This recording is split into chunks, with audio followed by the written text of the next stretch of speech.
Ladies, gents, and NBs, you've just entered the Last Save Lounge, a weekly interview podcast show all about the games that saved our progress and a little bit of us. I'm your host, Aaron Turbo Hoodie Amendola, and boy, howdy, I'm happy you're here. If you have not subscribed already, what are you doing? Go ahead, click whatever doodly-do you gotta do to subscribe to the show, help us grow into a giant, unwieldy podcast kaiju. New episodes, as a reminder, are available every Tuesday wherever you get your podcasts, with clips and video episodes on TikTok, Instagram, and YouTube. This week, we are diving into the world of niche sports, arcades, and other fun things because I am welcomed by technical artist and co-creator of the arcade sports game Throwback, Alai Heroes. I'm welcoming, of course, Caris Baker. Caris, how you doing? I'm doing great. Thanks for having me, Aaron. This is really fun. Yeah, of course. I'm so excited because we get to talk about Highlight. Like I said before we started recording, Highlight has really jumped up in like the zeitgeist. It's in Dungeon Crawler Carl. I told you I'm reading that right now, and it's currently sitting third on the top 10 niche sports on ESPN. Is that correct? That's right, yeah. Not only is it on ESPN, so my dad thinks it's a real sport now, but it's gone from almost dead and unknown from its previous heyday in the late 80s and early 90s, and has had a resurgence. I've been making this game since 2016, and the game has more history, but beyond that, but I joined the team in 2016 as the artist and have been the sole artist ever since. And in 2017, dog racing was banned. Ever since What a then, sentence. Yeah, I know. So from there, Highlight has had more and more popularity until now, where we have a partnership with the World Highlight League, and we have 2 machines there with their logos on them. So it kind of fully realizes the original vision and elevator pitch of NBA Jam, but Highlight. I adore that. And NBA Jam would be like my way to legitimize this with my dad. He'd be like, oh, NBA Jam with Bill Clinton and all the, Anthony Hardaway. I'm like, yes, there have been more basketball games and players since then, Dad. I would love to play this version in an actual arcade. So Caris, I am so enamored with the idea of you making a game exclusively for arcade, because you can't get this on digital download. It's not available on Steam. This is a game you have to actually play in person. So I got to ask, what is it about arcades that really calls to you? Well, I, like many of us, am a child of the 90s. My business partner, Brian, and we're the only 2 people that have worked on this game alongside our friend Aaron, who did the music. We started talking about, where to ship this game. And originally we wanted to put it on Steam, and then we thought about putting it on the Switch. We even got permission from Nintendo to put it on the Switch. But it was a choice. It was a definite choice. And we'll talk about it a little bit later, but we were very much inspired by Killer Queen. I was just about to say that was a whole thing here in Chicago. Yeah, I am aware, and it was so inspiring to us that it put us on this path. And it started out with what if we made an arcade machine? And I was like, yeah, obviously. It was an obvious choice because of the elevator pitch I mentioned. It was an obvious choice because of the heyday of Highlight, and putting it into an arcade cabinet gave it a certain level of a well-rounded aspect to the kind of like the mental model we had of this game, where it was the way that I did the artwork and the way that the game was designed. It was very much in the era when Highlight was popular, the late 80s and early 90s. So I studied the Memphis movement to get the kind of like the Taco Bell, Saved by the Bell, Jazz Cup, Dixie Cup visuals the way that you would expect from an early 90s video game. And Brian worked really hard to make it almost like a fighting game level of competitive and discoverability. Designed with discoverability in mind. The more you play, the more you find. And it was very much inspired by those games of the 90s where you couldn't look up online how to play. You couldn't look up online how to do Ryu's Hadouken, right? You had to figure it out, and then it was almost like it traveled through word of mouth, and people were so proud of finding these different combos. They would actually cover your hands with your jacket so that nobody could see what you were doing. It was a completely different world. And, once the initial attraction to the idea of like, yes, of course we're going to do it happened. And we started to like really get through the process of actually accomplishing it. We started thinking about like, okay, why are we doing this? And we stuck to it because there are so many things in this world that are happening. I've been a game developer for the last, 10 plus years, and I've made a lot of video games. I've made a lot of video games that are for corporations. I've made a lot of simulations. I've made some things that went on Steam. I made some things that went on mobile. I've kind of done a little bit of everything. And especially like a lot of my career went into those products that we'll call like vaporware and shelfware where they didn't really do anything. And I was so sick of not being able to like see and feel and touch what I was working on. So the arcade was so much more appealing that way. And furthermore, we as a society are dealing with a lot of issues interpersonally, community wise. And the arcade made the most sense. I'll take a step away for a second. A lot of my time has been spent in like oh my God, in video game like academia. Hmm. I do a lot of work with Full Sail University. I graduated there. I was working there for a short period of time, and I still go there regularly. And it's a home away from home for me. And so I'm very much engulfed in just video games, game design, uh, spatial computing. Like my whole world has been in like game education, right? And so the thought was no longer can we make a game? It was now why are we making this game and how can we make the most impact with it? A lot of my favorite work that I did in my career was in, like I said, reality capture, spatial computing, and other kinds of like tangible virtual reality XR kind of stuff. And when I was studying all that stuff and like performing that stuff, my favorite my favorite thing was when I could see real world impact from the stuff I was doing. There was one time I got to work on, fire safety simulations for VR, in VR for children. And there was one time that I got to work on like artificial intelligence backup camera type stuff to save children on tricycles specifically. It was like a very specific use case. And furthermore, like there was other things we were doing, all using game engines, of course. This is I like to say I've worked in everything from space to sanitation because I literally worked in sanitation as well as I had an opportunity for a short period of time to work on the Artemis program and like all of it still just working in game engines. And so that feeling was still very alive in me where it's like, okay, why am I making video games? So, I mean, any project anyone's worked on, you work on it long enough, you start wondering like, why am I doing this? So it has to live past the cool factor. So it had the cool factor immediately.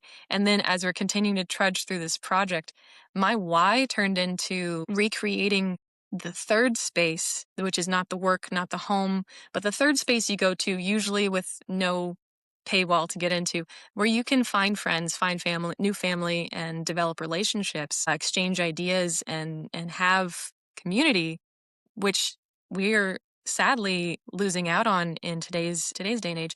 And for your daughter, for instance, we want to create those places where they can go and they can form new friendships. That's not just at school, that they can go and create new memories and draw new experiences.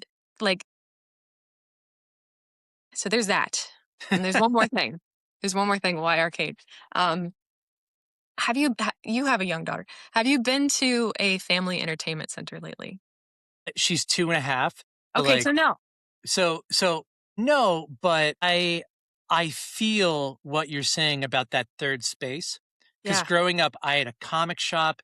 I had not one, I had two arcades. And there were different groups of community at every spot.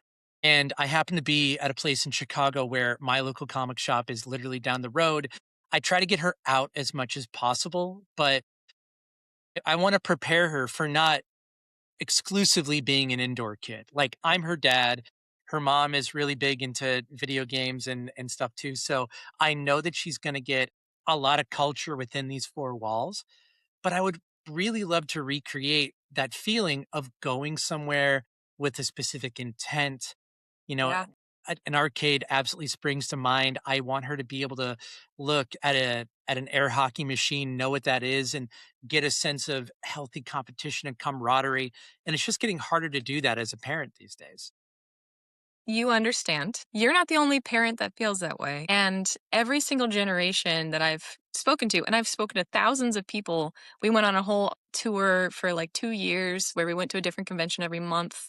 And we went everywhere from California to New York to here in Orlando. And everyone feels the same way. Whether or not you're talking to like someone from Gen X, Gen Y, Gen Z, and Gen Alpha, and the Gen Alpha parents, they all feel the same way. First of all, the pandemic did a number on us. So Yeah. Oh yeah. we're We need to relearn how to be social. yeah. So we all want to go back outside. And so the arcade industry suffered and at the beginning of 2020 obviously, but then it came back in full force. So right now we're at almost 7,000 arcades across the United States and we're growing. Wow. Yeah. Huh. And every time I go to a new state, and trust me, I didn't know how to do any sales, but I've had to learn. I'm just an artist. I'm having to grow through all this. My hats are stacked so high, they're falling Hmm. off.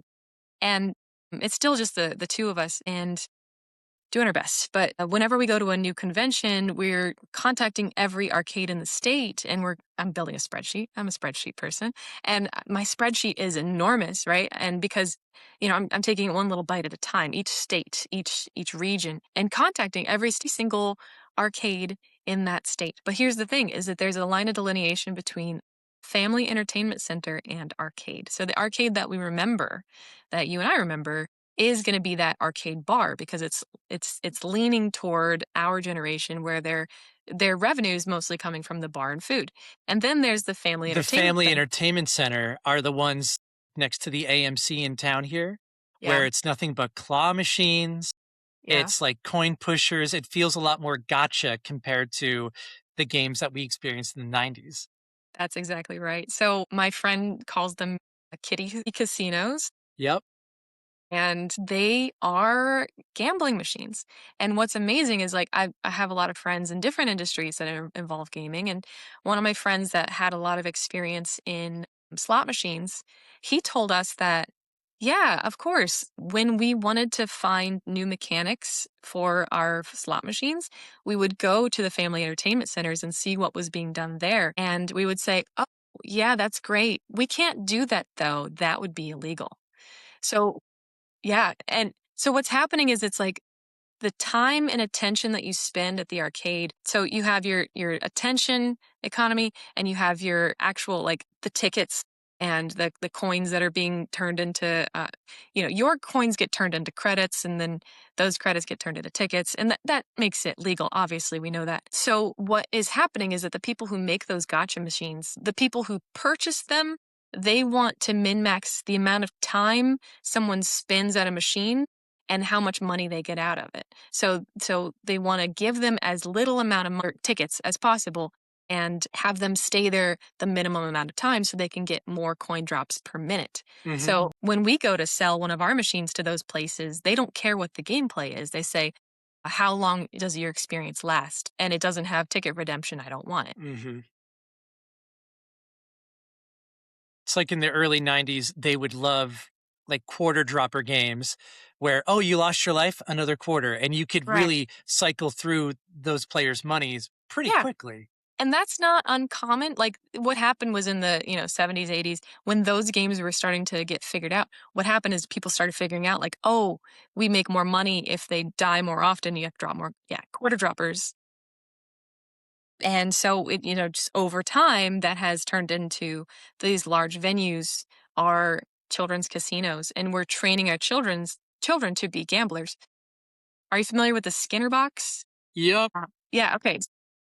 Skinner, just in case anyone doesn't know, created a experiment that confirmed that if you give a rat a button with one definitive outcome, like one press, one piece of food, they would eat till they're full, they would leave.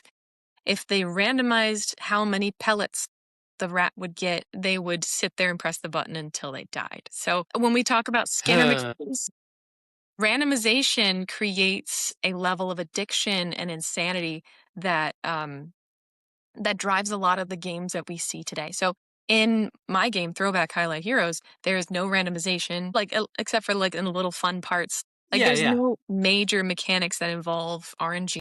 The game doesn't revolve around a possibility of something happening. For the most part, you put an input in, you're going to get what you expect. Yes, the intent is a highly competitive game. So you might find it similar to Mario Kart, where in our game we have kind of like the training wheels on, and once you know how to take them off, you can. So you get a very smooth experience the first time, and then you can take the training wheels off. And you get the more competitive version of the game. So in the newer Mario Kart, right? You once you know how to take off those handicaps, you get back to the My N64 daughter version that you uses left. smart steering, which means she can plow into a mountain and the game will be like, "Oh, you meant to go left." And she loves it. We're experimenting taking the training wheels off now and we discover it's chaos. She doesn't know what's going on. So it really serves as an accessibility point, but too much and you don't have any agency over what you're doing. Exactly. You understand. So that's a little bit about why we chose arcade. I feel strongly that it allows me to continue to choose arcade because I see my nieces growing up and I see my nephews growing up, and I'm thinking like I want them to have the sense of community in video gaming that I had, and I want them to not have to rely on these gotcha mechanics to have fun, and I don't want them to be taken advantage of by these companies that want their dollar, and they think that they're having fun. And they might be, but I know that there could be something else that we could provide for them. And I want to be able to do that. So there's a lot there. One more thought is regarding when I'm designing an XR, it's like a bespoke experience. And a lot of the things that we would do, like once you get down to it, it's kind of like if you put enough tech bros in a room, they end up reinventing the bus. Yeah, because it needed to be disrupted. But what is XR? Yeah, XR, AR, VR, MR, augmented virtual mixed reality. So when we talk about like spatial computing and reality capture and stuff like that, a lot of my stuff that I've done has been in VR. So when I'm designing in VR specifically, and some AR experiences, we're designing the audio experience, the visual experience, the tactile, the haptic sensations, all to kind of recreate this bespoke moment that you're having when you enter a space in a particular volume. And like the longer I sat with it, the more I designed it, I was like, this is just trying to recreate the arcade machine. Like Yeah. like when we were at the arcade, you would go one place and have one experience. You'd walk away. It's almost like an arcade game is a storefront that invites you to walk into it. And there's a lot of user experience that's a lot of fun to play with, and a lot of I really enjoyed like getting my hands dirty with like sawdust and wood and vinyl and glue, and it's a whole new layer of game development that I think has been just a ton of fun and a lot of fun to chew on. Well, one of the things I really liked on your Instagram was seeing you in those cabinets. Because I have been to enough arcades where like I've sat in a Donkey Kong cabinet, I've seen how it's constructed, and that's not a place anyone really wants to be if you're not designing it. You Yeah, know, yeah. I'm always afraid I'm going to break something, especially with like DDR machines trying to switch out track lists and stuff. But you have a real fervor for actually getting your hands dirty and getting in there. Yeah. So I gotta ask then though, is there an arcade game that really had you think about that game as you were creating Throwback? Throwback is largely designed like almost one to one as a Frogger. And golly, there's a lot to say here. I'll keep it short. So my friend Neil, he's the one that designed the first Throwback machine. It was his decision to use the Throwback to use the Frogger because he had one. And I'm not an arcade technician. I wouldn't pretend to be one. He was an arcade technician, and he was our first opportunity to actually make our dream into a reality. We like to say that he's the blood, Brian's the sweat, and I'm the tears. And he likes to say that, yeah, I got the scar right here. He like bled on one of the machines. So he made our first 8 machines by hand, by Wow. laying a waterlogged Frogger on a piece of wood and tracing it with a pencil. And he was the one that decided to kind of raise the control panel up a bit because he did a lot of work cleaning machines as well as an arcade technician. And so he knew that if the control panel was a little bit less flat, it would discourage people from putting drinks on it. So, Smart. That's real smart. yeah, he wanted to he wanted to make it black because all the other arcade machines we could think of were black. And at the time, we were in a wood shortage. And so he went to Home Depot and he asked for black laminate wood. And they said, we don't have any, but we've got this white wood. And he's like, let me see it. And as soon as he saw it, he had like a vision of Don Johnson in Miami Vice with his white suit, with his shirt underneath. And he was like, I'm going to make it white. I'm going to put pink tea molding on it. And what's amazing about the pink tea molding I've learned since is that it's still in production. Because a lot of this arcade stuff we're doing is because arcade restoration and repair is such a huge industry. And it's been really interesting to get into it. I can't even remember what it was like when I didn't know all this stuff that I know now about arcades, but there was a time, and it like getting into the underbelly of the industry where there's so much like buying, selling, resale, auction of vintage and retro arcade games, and restoration, repair, that kind of thing is really interesting. So the only reason that this color pink tea molding was still in development was because people repaired Miss Pac-Man. So this like very specific shade of cool tone magenta that my arcade machine has is referred to as Miss Pac-Man pink. And I think that's really sweet. I love that. Yeah, me too. That is the arcade game I was going to say training. I'm educating my daughter on Yeah. because she was like Pac-Man. I was like, no, you're getting Miss Pac-Man. That's the mod one. That's better. And she still doesn't know what's going on, but it's very pretty for her. I love that you get to have a piece of this vintage arcade and something so Yeah. modern. That's really cool. And I did the exterior wrap, the artwork on the outside. I did all the artwork in the game as well as on the outside of the machine. And not only did I study the Memphis movement to make it feel like the early 90s, but also I added in a little bit of my favorite arcade games. So it's white to match a lot of those 1970s, early 80s games, like your Centipede and Missile Command. And so the Missile Command in particular is something that really inspired me. Now that you see it, you won't be able to unsee it. So I wanted the power of the rocket of the character jumping because Highlight is the world's fastest sport. So I wanted to kind of give it that energy. And so Missile Command made the most sense because I really loved the side art of that. And then of course I had the character jumping. I used the angles of the sides to really draw that impact. I wanted the impact of the ball and the cesta to really be the focal point. And then, of course, I was inspired by Mortal Kombat. We just had the little crest at the top of Mhm. the marquee on the sides. But what was interesting about everything being done by hand for the first 8 was that when we finally we got the opportunity that we have now with our manufacturer. We now have 28 machines total as of time of recording. 8 currently available in stock. And the manufacturer, once we got to the end of the deal, he said, okay, just, send us your files. And I was like, files. Got it. Those, yeah, I definitely have those. So I taught myself CAD.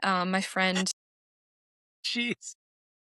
My friend, he actually, the creator of Cosmotrons, provided me his CAD lesson plan, and in about a month, I had turned Neil's handmade machine into a CAD model that I could send to the manufacturer, which was pretty crazy. But yeah, Street Fighter is a huge inspiration to Brian in particular. Third Strike. Hard to Yes. explain why a retro sports game is like a fighting game, but if you play it, you start to understand. It's more rock, paper, scissors than it is just ping pong. I like to joke and say that this game is Pong with extra steps just to get people into it. But the power ups and the different throws that you can have and the way that you use it, it's less like a Virtua tennis and more like a fighting game.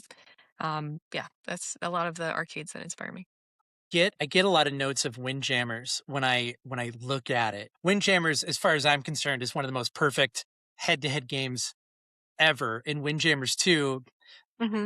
even more queer. Love it. It's just so good. And the fact that you can evoke some of those tones, Hmm. I think says a lot. Because as somebody that grew up in arcades, the art on the side was half of it, because Yeah. you would look down the aisle, and I remember seeing Lord Raiden's face on the side of one cabinet. I can remember the centipede coming up on the other side of the centipede cabinet. It really is striking, and I'll link listeners in the show notes to the Instagram so that you can see it. But probably better just see if your arcade has it. Karis, I do want to get into your favorite game of all time. But before I do that, I have to ask people for $1. So can I have you hold tight for a moment while I do our midtro?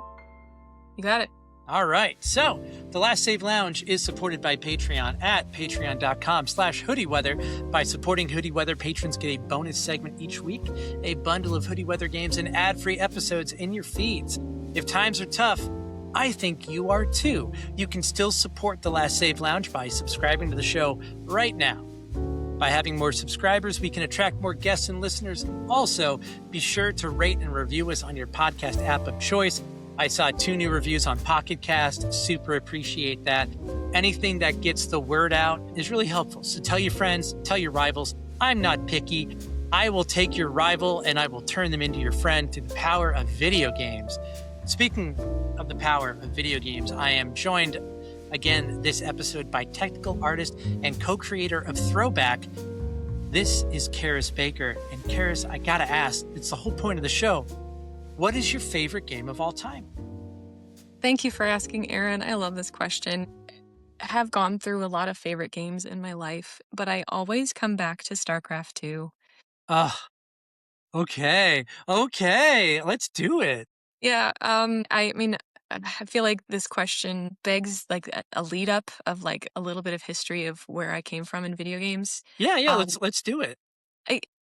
my entire life, my family, we were very into gaming, specifically like card games, board games, video games. My dad is a huge nerd. I grew up as a pastor's daughter and the daughter of a pastor's daughter. So my mom is a pastor's daughter and my dad is a pastor.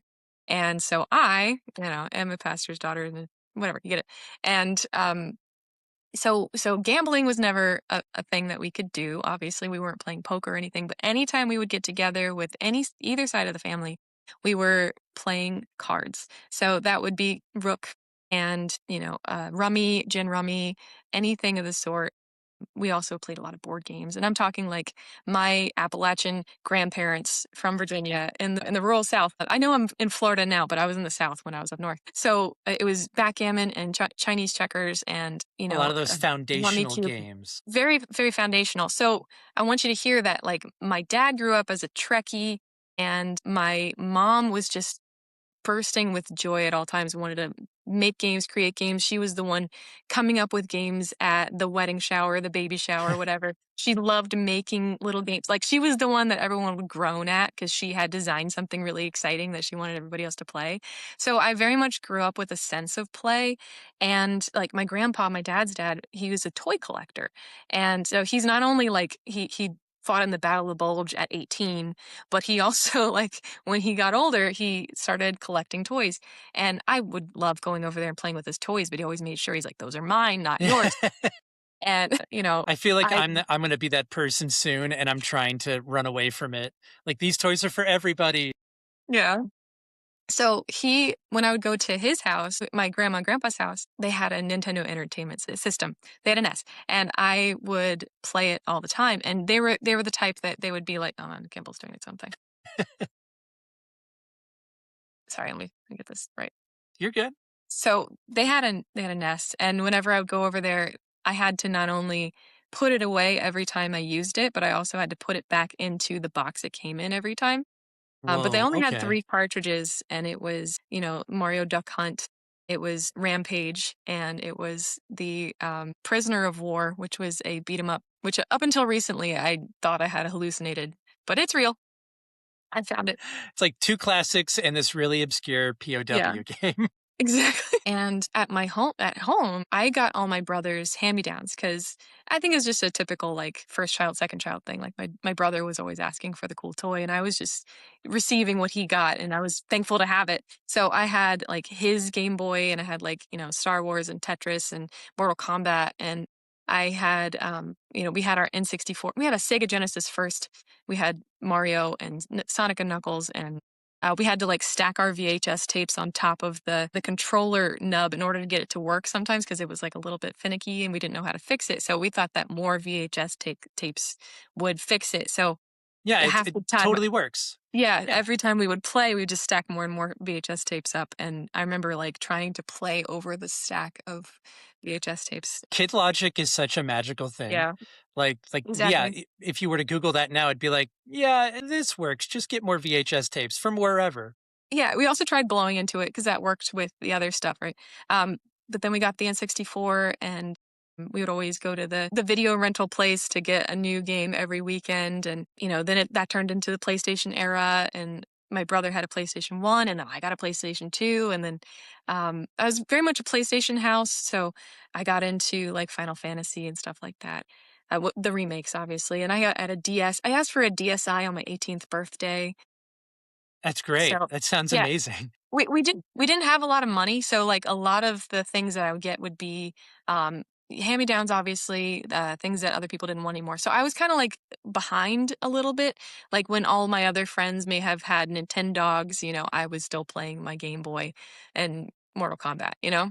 But you get this wealth of options at this point because Yeah, living in that culture of the new, it's nice if you want to stay up with the zeitgeist. Like I'm playing Saros right now and I'm liking it, but I always tell myself if I waited a year, I could pick this up for $20. I'd have all the patches, I'd have all this and that. So, I mean, there's a lot of wisdom in waiting, I think. I agree, and I would be remiss if I didn't mention PC gaming. I was a kid that was chronically on the computer, and this was before the internet. Eventually, we got dial-up, and it turned into, Neopets and, Flash games and stuff like that. Club Penguin. I wasn't a Club Penguin kid. That was a little bit after me. I was always on the outside looking in, but I know some people where they have Yeah, a lot of memories, like strong core memories with Club Penguin. And I'm like, live your best life, go for exactly. it. I was a guy online a little bit. I was a forum poster, like, I was a role play forum, like, making OCs and stuff, being on DeviantArt. But anyway, that's not video games. Did Um, you have a live journal? I didn't have a lot. See, I'm the nerdier one then because I had like a live journal for me and I had a live journal that like connected with other OCs and we would do like our own. It was so weird. It was so weird. I might cut that out. I had a lot of games like, Bananas and Jack and, Thinkin' Things and Crayola Art Studio, and I did a lot of my early art on the PC, and there was a Corel Draw. Yeah. Yeah, there was a screensaver that would play, and when I was 3 years old, I would just watch the screensaver. Like, I would ask my dad to put it on before he went to work, and I would just sit there because it was a time lapse of people doing art, and I would just sit there and, like, memorize it. It was completely fascinating to me, and now that, Procreate can do the same thing, like, I'm insufferable with that. Anyway, so there's a little bit of background in my gaming history, but, I think it was around, right after high school, I got into Warcraft 3, and then, that turned into StarCraft II, and I think ultimately it's the game that made me so angry that I didn't wanna stop. And this is similar to, like, why I became a technical artist in the first place. Like, I'm one of those kids that was always good at everything to the point where it was annoying for everyone else. Like, I was the one that wouldn't study for the test but would get the A. I would be the one that wouldn't try hard enough and would get a D just because I was bored. And I knew that I had ADHD, but I wasn't being medicated because, I mean, who you know. was back then? Exactly. Parents were like, "You're just energetic. You shouldn't have caffeine." And I'm like, "No, Right. there's something else happening It's here." like you only pay attention if you're interested in it, and that's a behavioral problem. It's like it turns out I can't regulate my own dopamine. So, yeah, so what happened was, when I went to college and I was doing game art because I ended up deciding to go to school for video games, I, uh, hit this one class that was like a brick wall for me, and it was scripting, it was coding, and it was all the things that technical art is. And it made me so angry that I took it multiple times and I got tutoring. But when I mastered it, or as if I mastered it, when I got past it, and I passed the class, that ended up being my thing. And so I think it's the same thing with StarCraft 2, where, my friends were playing it and I was playing it. I was like, this is really complex. But, like, I was so intent on getting it right and, like, getting into it, and got into the laddering system and everything, Oh, geez. then I just couldn't stop. I also found that, I love the subject matter. I'm a huge sci-fi nerd. I love Jim Raynor. He's my boyfriend. And I think it was very pivotal for me in college when, Tikas comes over the, loudspeaker, like that first trailer, right? And you go, "Hail, whale, it's about time." Like that whole thing.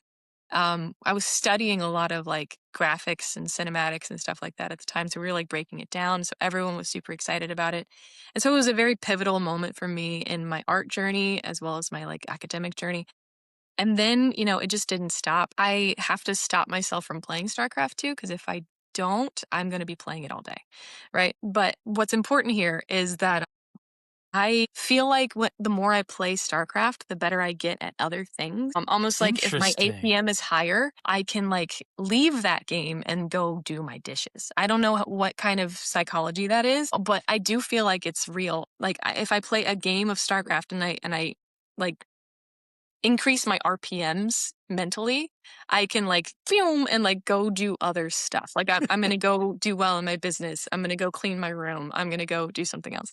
So that's how I feel about StarCraft. It maintains to be my favorite at the moment. I'm playing a lot of Warhammer. My husband's really into Warhammer right now, and I've been able to get into it, not only painting but also playing the tabletop because it's just StarCraft. And I know, and everybody in the comments can tell me. I know that StarCraft II was originally a Warhammer 40K game, and then da da da da I da. didn't know that. Yeah, so Hey, the more you know. yeah, so I don't know.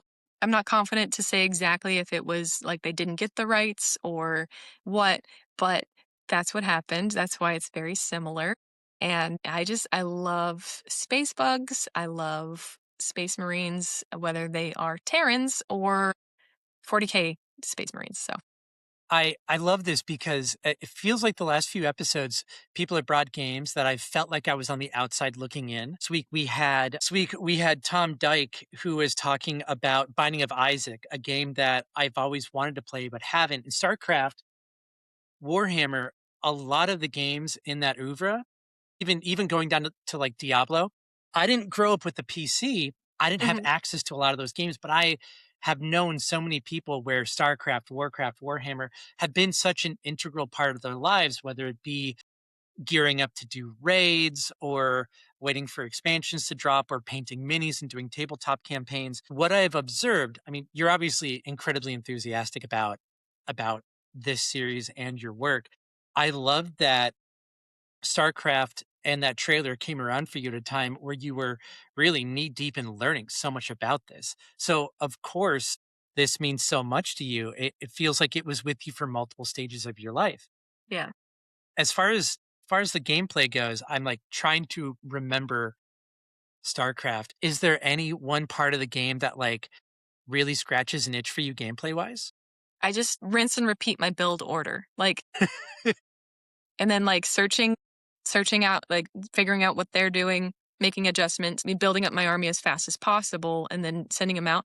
Like the first time not the first time in a game, the first time I get a chance to have a skirmish between me and the other, like the opponent, that's the moment. But like if I can, because I'm watching the clock, right? If I can get my build to a certain level before a certain minute, I know that I've got it. And if I haven't, like sometimes I'll just be like, this one's, it's been 2 minutes, I messed up. I know that if I haven't gotten it just right, then Hmm. all is lost. But I still will try to adjust. Every single like 20-minute match is a brand new set of obstacles that sometimes it's just my own limitations. Like I'm over here like, well, why can't I, why did I get distracted? Why did I stop paying attention? So the faster I get with it, the better I get with my build order. Like that's what really scratches my itch. And also the voice acting lines. Like I think that the voice lines are like they're still like a vocal stem to this day. Like I was like ready for war, and people are like, "What are you saying?" And I'm on it. Like, you scared me. Like on it, I think it's slowed down now, but like it was like a daily basis thing where Caris was saying a StarCraft II line in casual conversation. My wife and I love to recite ones from Dragon Age. Yeah. Like it used to be that like if you hit an NPC that was in your party, they would say, "I can't believe you've done this." And like that would just be the thing. Like, "Oh, if I forgot to put the dishes away, I can't believe you've done this." And it's weird because it becomes It's a vocal stim for sure, but it's also a way to relate because, like, I Mhm, know I'm in that safe space where I can say this, and the shorthand for what I would typically say is just replaced by that. I love that familiarity. mhm. Do you have any of those with your husband? Yeah, definitely. I think "I can't believe you've done this" is one that we can't believe you've done this. Golly, I can't even think about it at the moment. No, but definitely all of the StarCraft II ones. Like, goes into phases with his, hyperfixations. Right now he's into pirates again because Yeah, Windrose it just is came a out. revolving. Yeah, Yeah, yeah, so I feel like I can't keep up. He went through a zombie thing, and it'll be, like, zombie movies, zombie shows, zombie games, like, all the ones that he can play, and then it'll be, like, that's all he's thinking about is, "There's not enough zombie games out there," and he'll get, like, really into, like, the new like, there are uh so many. like, the Turtle Rock game, the new Turtle Rock game, and, the people the Left 4 Dead series Yeah, the people Back for made. Blood. Yeah, yeah. So that was a phase, and then he got into his Warhammer stuff, and so then it was Space Marine 2 and uh, Dark Tide and Vermintide and Rogue Trader and like all of the. I have to play all of them at the same time as him, so I'm consuming a lot. So I don't know. We don't stick with the one at long enough for us to pick up the voice lines as much as we used to. You're reminding me, everyone has recommended Rogue Trader to me. I have Rogue Trader. I have Space Marine 2. But what happens is, as somebody on the outside looking in, when we play like a Space Marine, my friend Paul will be like, "Oh, these are like the High Priest Robo clerics," and I was like, "Whoa, you just said a lot that I have to Yeah. digest right now." It's so much fun coming to Magic from a sci-fi space. Yeah. And we'll do Rogue Trader, and we'll also, like, read the voice lines together, like, we'll put it on the big TV, and we'll That's just, like, cute. run through one, because you could play it co-op, so, and then we'll voice line the male and female characters out loud because they don't have voice lines all the time. Anyway, go ahead. I can see like your upbringing around your family being surrounded by games. You've obviously carried that into your full life. That's like what I want to do. I want to create a world of play for my family. I want them to think about healthy, friendly competition as opposed to, cutthroat Street Fighter battles that I was a part of in the arcade. We are gearing up for the end of the show, but Karis, I've been asking guests recently for like an elevator pitch for their favorite game. A few weeks ago, we had Braska's daughter talking about Final Fantasy X. She essentially did like a Jet 2 getaway commercial for Besaid Island. Tom Dyke, it was amazing. So I just kind of want to get, what would your elevator pitch be for StarCraft 2? Would it just be you get to fulfill your type A personality OCD stuff, you get to blow up aliens in space? It seems like it checks a lot of boxes for you, but you're the authority. So if somebody wanted to try StarCraft 2 for the first time, what would you tell First of all, I'm glad that I've completely fooled you into thinking I'm a type A OCD them? type. No, I'm 100% ADHD type B, and I have to play the other kind on TV in order to get anything done. It's all an elaborate mask we show to the audience so that we can be goblins elsewhere. Exactly. So if you want to embody a race of creatures across the galaxy and overcome them in a way where you would like to see their race exterminated, but in a safe way, you get the choice of which race you would like to be. Do you want to be the space elves, which, they have magic powers, they have long faces, they're definitely not the Tau or the space elves from 40K. Or you could also play the Zerg, which are these big bugs that consume large amounts of people. They're completely neutral. They have no motivation other than the fact that they want to eat. And we totally relate with that. Um, That's who I am all of the time. or you could be space fascism. You could be the people in space who want to conquer other planets for the sake of it. Ultimately, the choice is yours. With StarCraft II, you get three of them, and it's basically a little rock, paper, scissors with extra steps. I love that. And I didn't realize that it was space fascism, but also that's kind of what those games have, you Mm. know? Like you look at all of them, I'd rather be the bugs at this point. Yeah. I It's think kind of one of like my any game. When you look at it too hard, it turns into Murder Hobo Simulator. Just like a guy running into a place and killing everyone. yeah, But I you're played rooting for Uncharted. him. Yeah. Yeah, exactly. Yeah. The first time I played Uncharted, I was like, Nathan Drake is committing a lot of crimes, but at Yeah. least, you know, in Throwback Highlight, it's friendly, it's fun, it's vibrant. Is there a way for us to figure out what arcades have in the machines? Yes, there is. You can go to astrocrow.com/throwback. We have a cute little map there where you can see all the different locations. At time of recording, there are 7, about to be 8 public locations, and that's going to be really exciting. So we'll be announcing more stuff there. I do a lot of activity on Instagram, on AstroCrow Games, as well as Highlight Video Game. And of course, my Instagram is caris.captures. Awesome. I didn't even have to ask you for the plugs. This is amazing. That's perfect. Listeners, I'll tell you one thing. I find a lot of guests from the show from my connections in the industry. And lately, I am going to a place where I spend a lot of time, Instagram and TikTok, to find people that are passionate about games the way that I am. And when I saw Throwback, I was like, oh my God, someone's making arcade games. They're still making this. And it's just awesome to see the gimbal having a mind of its own. But it's awesome to see how the industry is being kept alive on various fronts from various different people. And to have an arcade game for one, to have it be high life for two, and three, to have it come from somebody that designs games with a breadth of experience that always has intent is really awesome to see. So, Caris, I really appreciate you joining me today. I need to go back and evaluate StarCraft II now. I have I can do it. I have a computer, but I always discover other people's favorite games and them telling me about them. I want to play it. So maybe I'll buy StarCraft II. Check out Instagram, check out Caris, and we will see you next week when we're talking to the devs of Mux Games about their game that's going to be hitting Kickstarter very soon. Until then, subscribe, tell your friends about the show, tell your rivals, and I'll see you then. Bye. Bye. Thanks for having me.